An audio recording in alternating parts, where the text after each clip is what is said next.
May mag-asawang sikat sa isang bayan dahil sa umabot ang pagsasama nila ng 60 years. Isang araw, may dumating na lalaki galing sa media para mag-interview.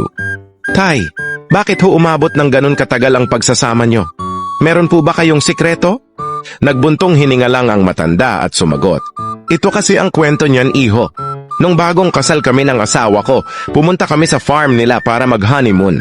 Nag-horse riding kami doon, pero ang napiling kabayo ng asawa ko ay sobrang pasaway. Pagkasakay naming sa mga kabayo namin, yung kabayo ng asawa ko biglang pumadyak ng malakas at nahulog ang asawa ko.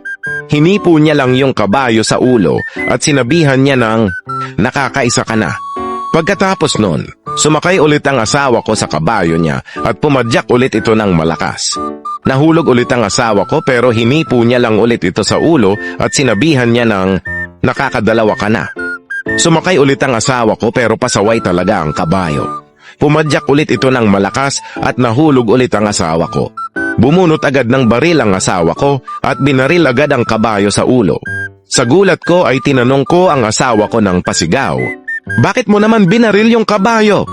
Lumapit lang siya sa akin at hinipo ang ulo ko sabay sabing, "Nakakaisa ka na."